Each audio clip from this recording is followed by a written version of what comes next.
Everyone. So this is part 2 of Thomas Gerds' lecture series while he's here visiting from the University of Copenhagen. Monday, so he presented a somewhat more general talk about personalized medicine, and today we've been promised a slightly more technical talk that will get into the issues of prediction error. So Sunil gave a very detailed background on Thomas Gerds, so I won't repeat that information. I just wanted to add one thing. In addition to all the methodological work that he's done, he's also an expert in R and a very active contributor to the R project. So there's at least 3 packages that I know that he's developed, which is the PEC package, risk regression, and ProdLim. And he's also an expert in Emacs. So if any of you want to learn more about Emacs or R, I'd recommend trying to meet with him today. He has some free time, and we could talk about that after the talk. So, Thomas? So I will talk about joint work with Jelle Goeman from Leiden, Mark van de Wiel from Amsterdam, and Hemant here from the Miami University. And I start here with this little example. So suppose you're searching for information, and it could be a multiple choice question like this here. What is bagging? Could be machine learning algorithm, could be searching in a bag, could be special case of model averaging, or maybe the last name of Leo Bryman's first student. Could also be bootstrap aggregating. But what are you doing? You're attempting to one of these procedures, and one could you look at the student here in the lower part of the figure. That could be searching in a bag. However, there's another procedure, and that is much more efficient, and that's called nearest neighbors. Right? But you can improve upon nearest neighbors. We all know that since Leo Bryman proposed the random forest. So the random forest can improve over k-nearest neighbor procedures. And you can think about k-nearest neighbors as something like, from the TV show when people are asking the audience, right? So this is some kind of majority vote in order to get the answer. Now, random forest is one of the procedures I'm testing here in a simulation study that I'm presenting to you today, and I'm comparing that to more traditional procedures like logistic regression, and also to a single tree, which is a weak learner and part of the random forest. So random forest averages across many trees, many weak learners. Now here's the problem. We have some binary outcome, could be positive, negative, could be disease, non-disease, could be pregnant, non-pregnant, stuff like that. And you have some predictors. And the predictor matrix could be high dimensional, could be low dimensional, doesn't matter very much. The aim is to predict the probability that y equals 1 given the predictor variables. And you have a data set, call this the training set, where you want to build your classifier or your predictor. And let's assume they are IID. The next page here shows that this really includes the survival problem, because all I need to do is I need to add time. So I switch from the binary status to the binary time-dependent status. At time t, the person is relapse-free. That means 0, or 1 means the person has had a diagnosis for relapse. It could be the other way around, as you can see here. That doesn't matter very much. The point is the parameter is now time dependent. And in all what I'm doing today, I could switch to the survival setting. All I need to then take care of is the censoring problem. I won't talk about the censoring problem today, but that can be taken care of.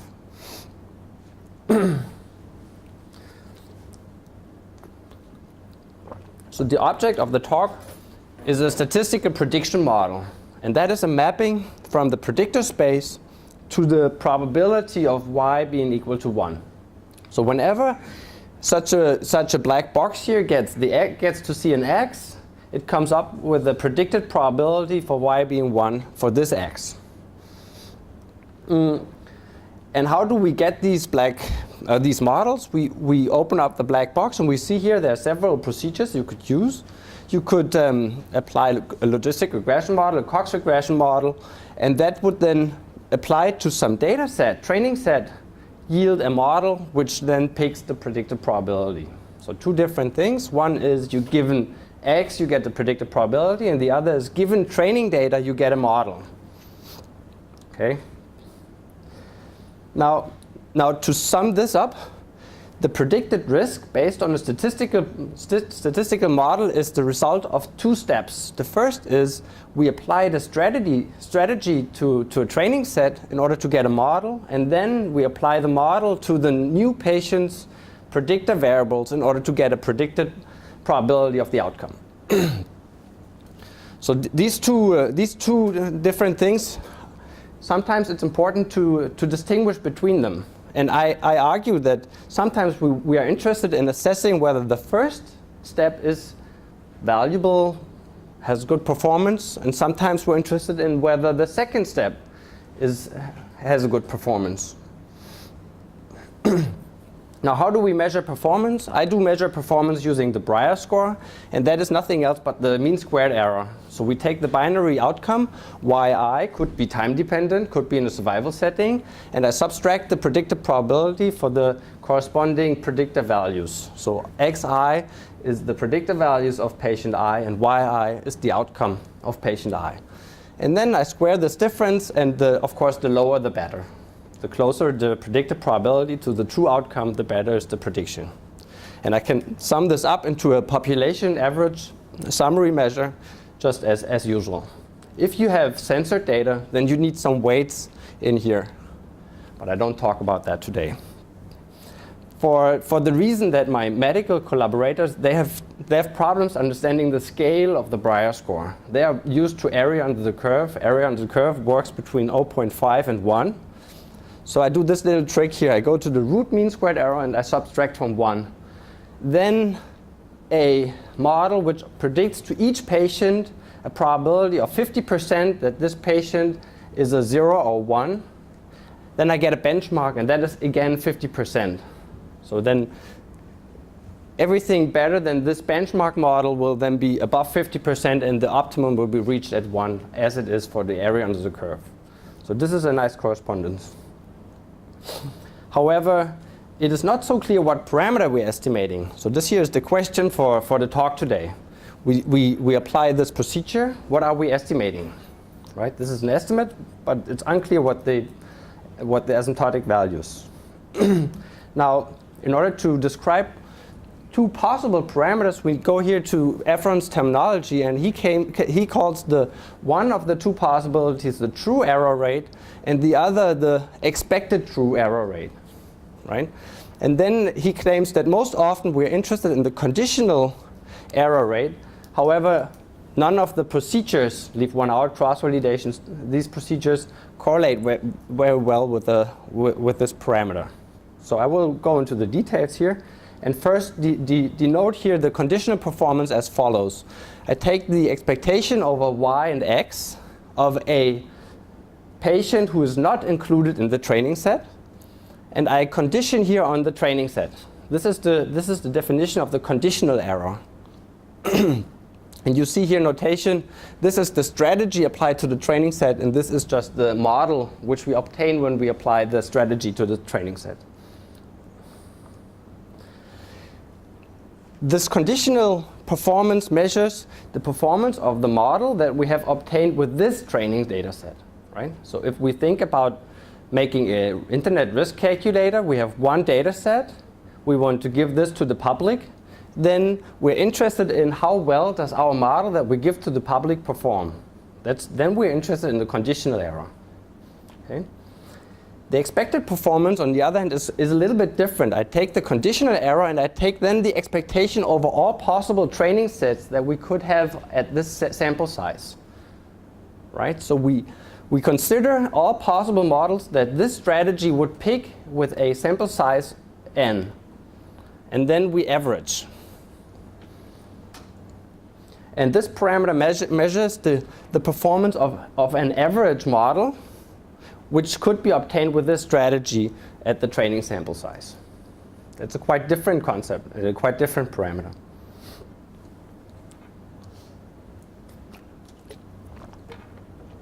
Now, let me introduce notation here for the average model. So if I average over all possible data sets that I can obtain at this sample size, I denote here lowercase m sub n, the model which is the average, which is then not a random variable in the data anymore. Okay? And when I do that, then I can split the expected performance into two parts. In one part, we have the model accuracy. More precisely, that's the accuracy of the average model. And then we have the model uncertainty. So that is the variability of the models picked by the strategy around the average model. Two different things. And now I will detail this, right? But it is clear that when we do bootstrap cross-validation or cross-validation, then we have a mixture.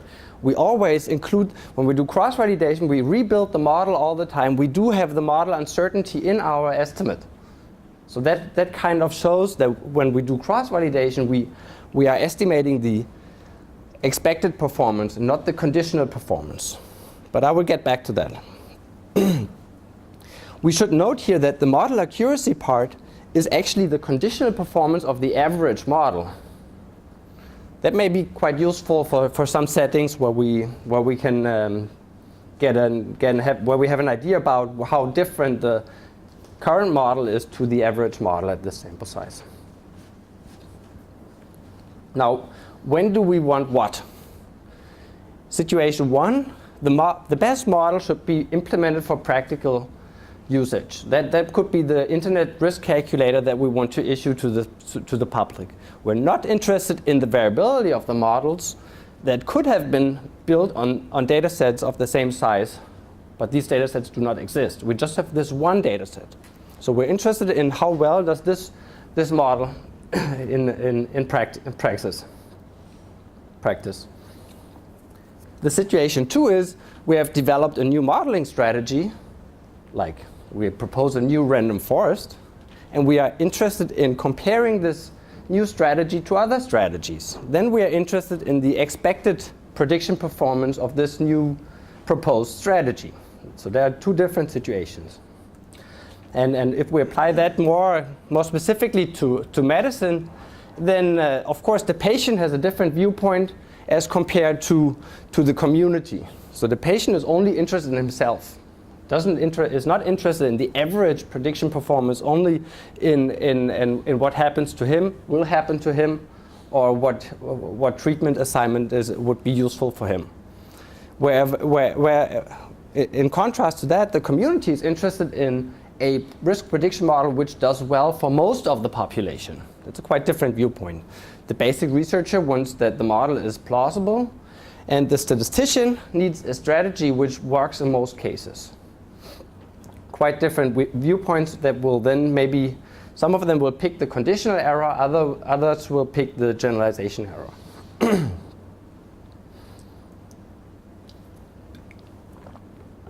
So what's the first design here for estimating prediction performance is I split my data once into training set and validation set. Okay. The advantage is the large sample theory should work, because I have my test data set, and I could assume what would happen if my test data set would grow to a large sample size. The disadvantage is the prediction model cannot be optimal, because when my strategy picks a model at the full sample size, this model will presumably be much better as compared to what the strategy picks at the small training sample size, right? And it's also not so clear how to split. Should it be 50-50? Should it be 70%, 30%? This is all difficult to decide. And the results may heavily depend on where you split the data.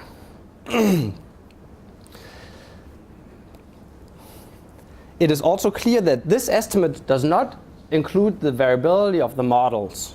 So if we're interested in including the model variability in our estimate, then this is not the way to go. Okay.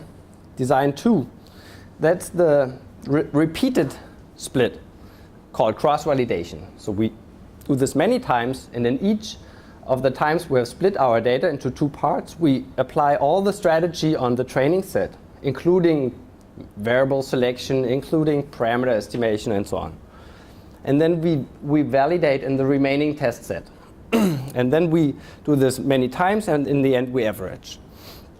Advantage here, this does include the model variability, because all the modeling steps are repeated. The strategy picks for each training set a new model. It does provide estimates of the expected performance. It's quite clear. Disadvantages are there are so many variants of this procedure. So we could use k-fold cross-validation, we could use leave one out, we could leave one out bootstrap, we could use the 632 plus bootstrap. Difficult to choose. It requires that the strategy can be programmed. We have seen in the beginning of the microarray period, we have seen several strategies that were developed kind of by hand in an ad hoc way and could not be programmed. And of course, this may be time consuming, right? If applying the strategy on one training set takes 3 days, then there's some limitations with respect to these procedures. Now let's look at the first strategy. This here is logistic regression. Actually, I show 2 strategies on one page. One strategy is just simple logistic regression where I fix the variables and I just estimate the regression coefficients beta hat. The second strategy would then, in addition, also select variables, for example, using backward elimination or lasso. Could be anything else. And it could also try to estimate the best link between the predictor variables and the outcome. So you could use a restricted cubic spline in order to estimate the functional form of the dependence between the outcome and the predictor variables. I show you results here on a toy example, which I demonstrate on this slide here. I generate some malaria data that is actually motivated by some real malaria data. However, the coefficients, I've chosen these conditions myself. So let's see, the age variable is uniformly distributed between 0.5 and 15. These are children. And then we have a number of parasites. This is actually on the log scale, which is normally distributed. So we get something log normal here for the number of parasites. And then we have a linear predictor, which includes the age, the parasites, and then an interaction between age and the number of parasites. And using this linear predictor, we get a probability for this person having malaria, 0 or 1. Okay? So the data looks like this. I can run this. I can run this on a sample size of 100. I can also run this on a sample size of 100,000. And I get these numbers. Fever is 0, 1. And then I have 2 continuous predictors. Very simple setting. The reason for this simple setting is that I can draw these graphs. So this graph here shows the predicted risk when I use the data generating model. So here I plug in 100,000 observations, and this shows me what my simulated data looks like. So I have on the x-axis, I have the age, and on the y-axis, I have the log scale parasites, and you see how the risk of malaria depends on these 2 variables. That's the true model. In my simulation study, I know the truth. Now, when I have a sample size of 100, the logistic regression model picks a model which looks like this. Okay? Linear assumptions, there's some assumptions in this model. It's just looking at age and parasite in an additive way, does not include any interaction. And you see here the seed is 137. That is when I take a different sample size, a different training set, same sample size, I get a slightly different result, right? Now I have a different seed and I can do it a third time. So we have these 3 results from the fixed linear predictor logistic regression model. Okay. When I switch to the spline model, the first samples, the first training size, it looks like this. Quite a different result, and changing the seed leads to these 3 variants. So quite more, you can see the variability of the logistic model when I use a spline in order to estimate the functional relationship between the outcome and the predictor variables is quite different. Okay, more variability. Now let's look at trees. a tree looks like this here. We start splitting in the node, including all the people, and then we choose variables in order to find the best split, and we split the data into final terminal nodes. And when I have obtained these terminal nodes, I can drop down a test sample person, find the terminal node this person belongs to, and then take the average outcome for the neighbors in this terminal node. The data I use to grow the trees using splitting and stopping and maybe even pruning. Right? And then we also use the data in order to estimate the outcome. Now the first seed here, same seed as for the logistic models, the result of the tree looks like this. So here the risk is quite more jumpy, or how would you say, discontinuous. So it's a quite discontinuous result. And when we go to a different training set, we get quite different answers. So in this last training set here, we only have one single split. But remember, it's also a toy example. I just have two variables. So usually we would apply these trees in higher dimensional settings. Now, when we switch from trees, which are weak learners, they are weak learners because the variability between the three answers is quite large, right? That's the criterion for a weak learner, I think. And when we switch here to a more strong learner, which is the random forest, the random forest takes k trees and averages over these trees. The data are used to construct bootstrap sets. In each bootstrap set, the random forest grows one tree. And then to predict the event outcome, we use the data by averaging again across the predictions from each tree. So it's kind of a majority vote, kind of I take from each tree, I take one response, and then I average. The result looks like this in my data set. And when I switch the seed, I get quite different answers. So maybe the sample size is too low for the forest to become stable. That may be one reason. And the other thing that you can see here is that the forest actually is a nearest neighbor procedure. So when you have a person with malaria that's a filled dot, then the risk is high in the area of this person's data.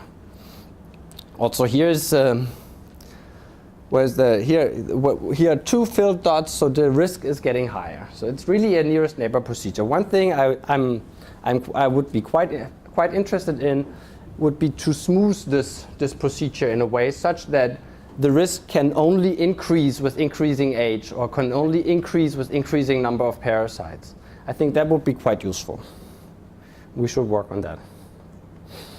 Now, in order to compare these four strategies, the logistic regression model, the model with splines, the tree, and the forest, we need to estimate the performance. However, the dilemma is that we only have one data set to build and to test the data. So what to do? We do cross-validation. And now the question is what kind of cross-validation do we want to apply? The first here to discuss is the leave one out cross-validation procedure. For each person in the training set, I take this person's data away from my training data and I apply the strategy on the remaining data. That gives me a model, and I compare the prediction of this model for the left out person to the left out person's outcome. And then I average over all the patients.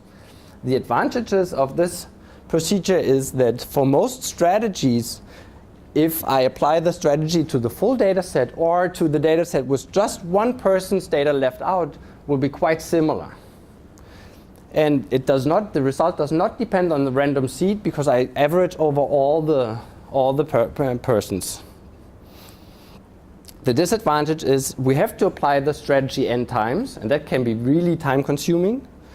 And the other disadvantage is not so clear whether this procedure has a large bias, a large variance, and for which of the two parameters, the generalization error or for the conditional error. So that is kind of the Thomas, yes. So this is just maybe a bit of notation. So that first line, the advantage, okay, that I could see that as being a disadvantage but I don't think that's what you're trying to say. That's not the predicted value, right? You don't want the predicted value to be the same when you remove I Oh, that's from the data set, right? So what is, can you remind me again what S of D is? That's not the predicted value, right? so I was showing you for perturbations of the data set, right? When I take a different seed, I get a different training set. The result of the strategy, right? These were these colored figures. Right. No, but I mean, my question is, so the idea behind leave one on cross-validation is remove the data point, refit your learner, and then predict with that data point now in your test data set and see how well you do. But that seems to say the advantage is that they're almost the same. But I don't think that's what you mean to say, right? That S of D is almost equal to S of D minus I. No, the point is when I leave out 10%, applying the strategy to a data set where 10% of the data has been removed, then the model picked could be quite different from the model that I pick on the full training size. That's the point. Because I just, it's about the model, yes. Yeah. I think the confusing part is because just up above, the notation is when you have xi, the notation for the S of D and minus 1 xi, I think that refers to a fitted value, whereas below, the notation S of dn refers to the model. Take out x, take out x. Right. Yeah. No, General he means the whole function, the m sub n of x. Yes. Yes. Because like Yeah. if you put a Yes. backslash Yeah. dot, then where you have x, it's fine. Right. Yeah, yes, I'm talking here about the model, but the model can be applied to any x. Yeah. And the point is that the two models are similar. Yeah. Yeah. So just so we're on the same page, we understand your notation. Very good, very good. Is that an advantage though? That, yeah, it is an advantage if I'm interested in quantifying the performance of the model picked at the full training size. Then it is an advantage.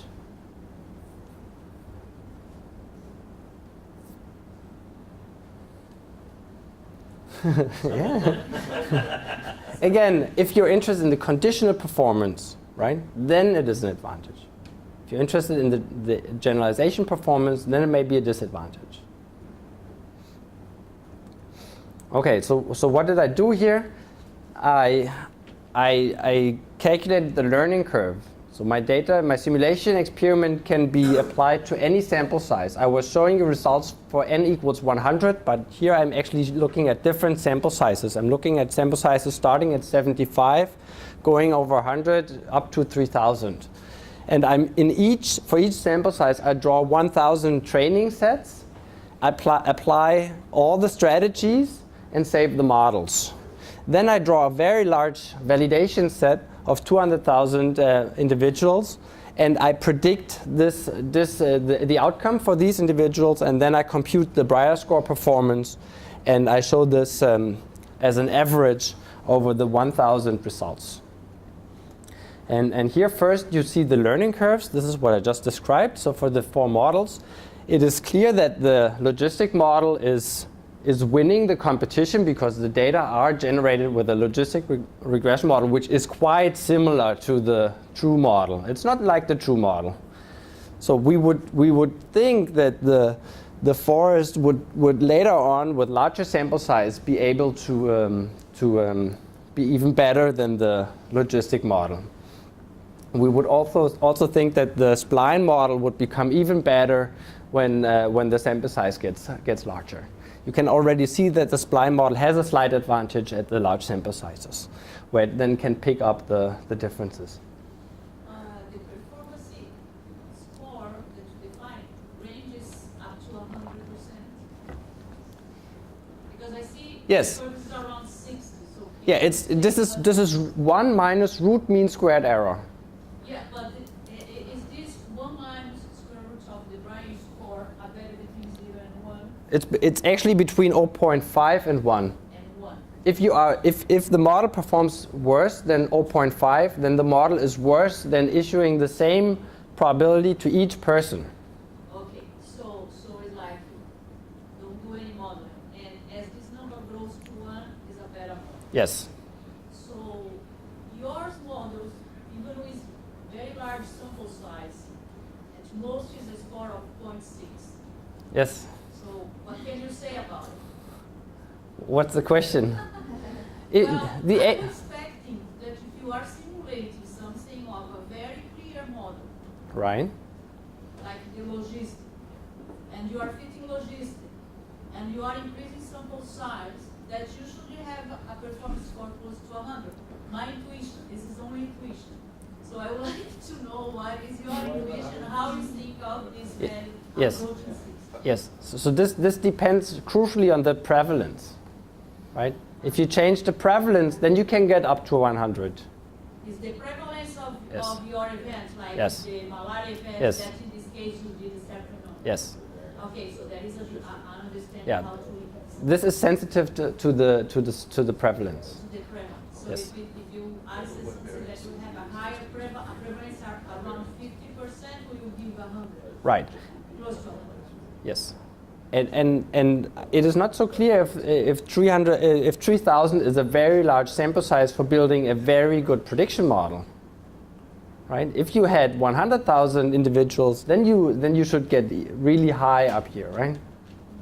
So it's not so clear that you're right, your intuition is right, that already at 3,000 we get an almost perfect prediction model. Well, what I'm thinking is that data set that comes to practical statistical setting, sample size is 100, 200, 300.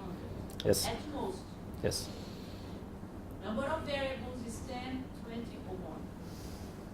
Therefore, I'm trying to say, how can I use this very nice tool that you are saying that even 300 may be too small in my reality of 300 kids? Isn't that a nice answer? I mean, No, I don't you have know. to deal. I find it very nice, but I'm trying to see how to connect. Okay.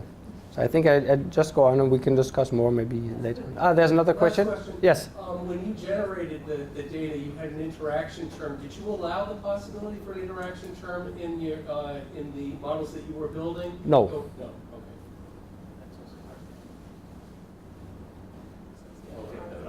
So I do not have the true model in my competition. So the true model, you would expect to have a much better performance. Oh yes. Of course. So I think that that's part of the problem. No, I mean the random forest non-parametric procedure should pick up any kind of deviation at some point. So that's what it is. It's not- It should be able to find interaction. Yeah. I think But that's- trees don't grow. Now the performance of the leave one out cross-validation estimate can now be compared to this learning curve, right? This was kind of the truth. And now I look at the estimate of performance, and I first look at the leave one out cross-validation performance. And here I apply to each of the 1,000 training data sets, I apply leave one out cross-validation. And that gives some limit, that is time consuming. That's one reason why I just have two variables in my setting. Okay, and what happens? Here's the result for the linear logistic model. Works quite well, right? Almost perfect in the median here. Median is quite nice. Maybe it's just the variability which has a problem. And what are we looking at here? Remember, this learning curve is the expected generalization performance. So it seems to be a good estimate of that for this model. Now look at the spline model. Also here we maybe have problems in the beginning, and that has to do with the spline model doesn't fit very well in small sample sizes. Again, maybe the variability is the problem. Look at the tree model. Same thing. Variability is large, but the median is okay. For the forest, same procedure, same result. And you can see the variability shrinks when the sample size increases. Very nice. Now let's look at the next estimate, and that's here the bootstrap cross-validation estimate. And I do present two different versions of it. And it's my own mistake that I have started working with this version of the bootstrap cross-validation estimate. However, it is defined here as the average over B bootstrap samples, where in each bootstrap sample I have looked at the prediction performance of the outback, those that are not in the bootstrap sample. Okay.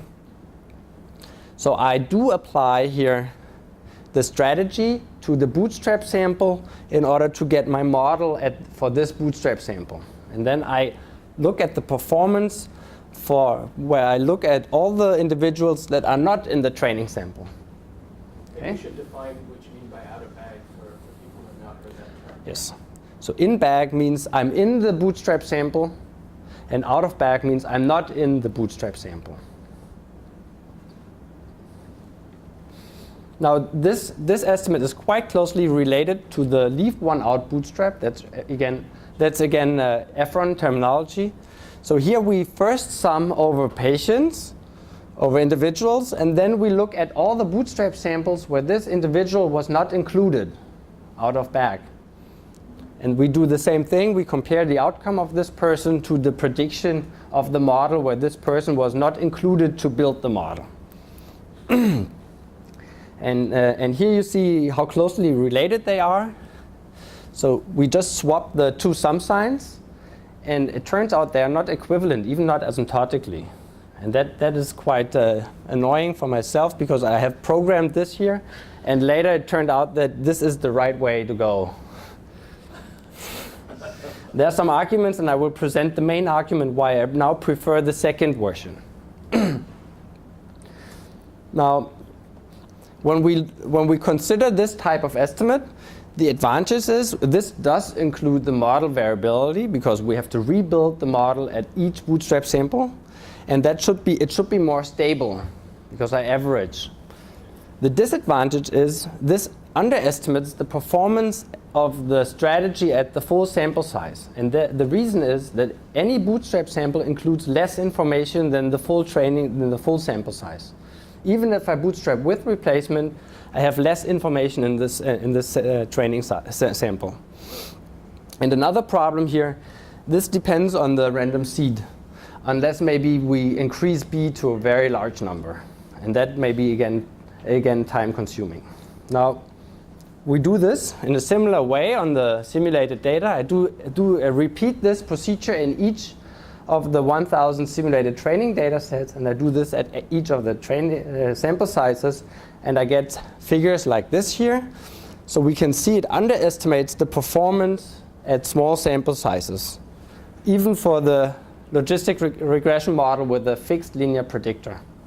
I have a question here. When you say that this is distribution of 100 training sets? 1,000? Training sets. 1,000 training sets? So you have 1,000 training sets. Yes. So usually you have only one training set, so that means I would be one observation somehow. Yeah, you would have been one of the points in that Yes. range. Right. Okay, I'm just Yes. Yes. Each point here in my box plot, each contribution to my box plot is the situation that we are facing when we're doing this on our data. So the variability is still quite large, but the variability is smaller than for the leave one out cross-validation. Now for the spline model, we run into bigger problems with the fitting of the model at the small sample sizes, right? So when you leave out 36.8% of the data roughly, then we have problems fitting the spline model. For the tree, we see the underestimation in the beginning, which goes away when the sample size grows large. And for the forest, same procedure. It is underestimating the performance at the small sample sizes, but this goes away when the sample size grows large. And this is only a function of the sample size or also of the number of predictors X? No, I just have two predictors in my simulation study. So actually it's a function of both, because actually you fix the predictors as opposed to the cross. Yes. These results are, you are right, these results are only for the simple toy example that I'm looking at. So when we are increasing sample size, we are increasing an average of the plots of observations per predictor. Yes. Why are you saying when there is small underestimating what? Right, so this blue line here, this is the truth, right? The true expected generalization performance, which I have obtained with a validation set of 200,000. And I repeated that, and this second 200,000 size gave almost the same answer. So this is the truth. Whereas the median here of this box is below the truth. That's why I say we're underestimating. Okay. Now, in order to understand the 632+, we need the notion of the apparent performance, also called the resubstitution performance. This is when you apply the strategy to a training set and then you use the same training set in order to estimate the performance. We all know this will overestimate the performance. And how does that, what's the magnitude of this overestimation? We see here for the logistic regression model, it's not very large. If we look at the spline model, this becomes more severe because the spline fits a function to the data which is much more flexible than the fixed linear predictor logistic regression model. And for the tree also, with this, you could also call this overfit. So the tree adapts the data, and that is giving us this figure here. And for the random forest, we even need to change the scale of the. So this is not a mistake. This is a feature of a nearest neighbor procedure. So when you do a nearest neighbor procedure, there are some arguments. Hammond has some arguments that this even should actually be equal to 1. You should be able to do perfectly on the training set. Now, the 632+. So the idea is easy. The idea is the bootstrap cross-validation underestimates performance. The apparent performance overestimates performance. So the solution is to linear combine the two. The only remaining question is how to choose this omega here. What's the right parameter for combining the two? And in order to estimate this parameter, we need the no information performance. The no information performance works like this. I switch the labels I use the prediction for individual j in order to predict the outcome of individual I, and I do this systematically through all my data, and that should be an upper bound for how bad a model can perform. And then there's this magic formula here, and we have some fun understanding how it was motivated, and I think we are on a good way to really understanding what's going on here during this week of work in Miami. Now, this is the formula, and I can compute that on my data set, and I can plug this in, and I can get the 632+ performance. And the advantage of this, it should improve both on the apparent and on the bootstrap cross-validation measure. And the problem, and I try to illustrate that, it doesn't seem to work for all strategies. It doesn't seem to work for the random forests. But let's look at the linear logistic. It looks as if it is better than what we have seen with the bootstrap cross-validation. And also for the spline, they are coming a little bit up. It's not that it's totally corrected. However, it looks better.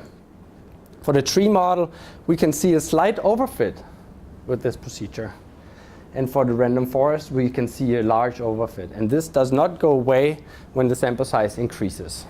So that may be a problem, and that may be one reason why I'm visiting this week.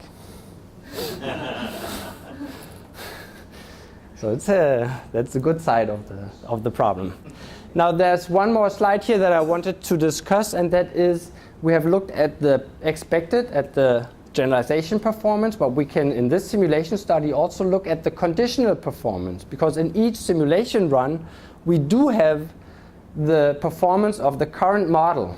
So I looked here at the difference, the absolute difference between the estimate, leave one out cross-validation, and bootstrap cross-validation, to the true conditional error of the model. And we see here, as the sample size increases, the two are similar. The two procedures, the leave one out procedure and the bootstrap cross-validation procedure. However, at the small sample sizes, it seems to depend on which model I'm looking at. So we get different results here for the forest and the tree as compared to the spline. Can you see that?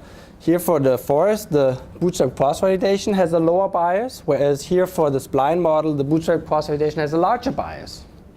So I'm not concluding anything from this slide. It's just I wanted to mention that it's possible to also look at the conditional performance here. Now, these are the conclusions from the simulation study. The leave one out cross-validation estimate has a small bias. However, it has a large variance. The leave one out bootstrap seems to reduce the variance on the cost of a bias in the small sample sizes, which then disappears when the sample size grows.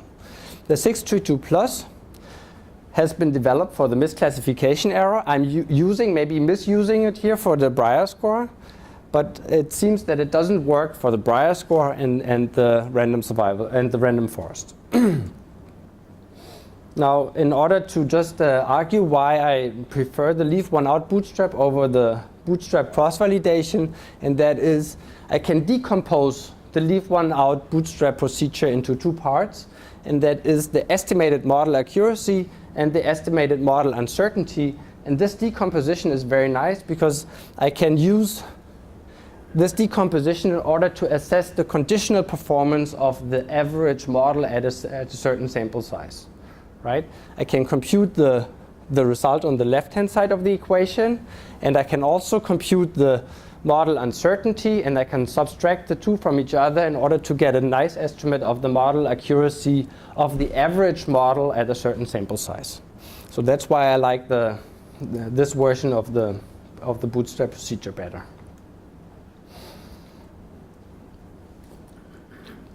I've already explained the first point here. The second point is from the decomposition, we can also just look at the model uncertainty part and maybe grab a nice estimate of how variable is my prediction model at a certain patient's predictor value. Could well be that for some patients, the variability of the model is large. For some patients, the variability of the model is very small. Think about a scatter plot of your patients. The outliers, we will expect higher variability for those. And we should note here that for most strategies, think about the logistic regression model where we have used a restricted cubic spline to estimate the functional form of the relation between outcome and predictor variables. I think most of us are using the result as if we knew the answer of the spline beforehand. Same with model selection, variable selection. I use the result as if I knew the selected model beforehand. That is, I'm using the asymptotic results for the final model. However, for most of these strategies, the variability will be much larger when I take into account the model selection procedure as well. And here this confidence score, which is coming out of the decomposition here, is maybe a nice additional parameter to look at when we are fitting prediction models. Now to discuss, I started pointing out that the prediction model is a composition of two different steps. First, the strategy selects the model, and then the model is applied to predict the probability of the outcome. Then I showed that the expected performance can be decomposed into accuracy and the model uncertainty part. And and I pointed out that the mathematical properties of some of these estimates, like leave one out cross-validation or 632 plus, are not totally understood. And there are many questions, and one question is how to choose the bootstrap subsample size. Right? We can do subsampling. Subsampling will often have an advantage over resampling if we are fearing that bootstrap doesn't work. And many authors, including myself, were not really clear about what they are trying to estimate when they were looking at prediction performance. So you can find many papers where they are looking at simulation results for prediction performance where they do not distinguish between the conditional and the generalization performance. And I think this is important to discover. And finally, confidence score may be a useful model-free procedure to assess the variability of the predictions from a given model. So thank you very much for your attention.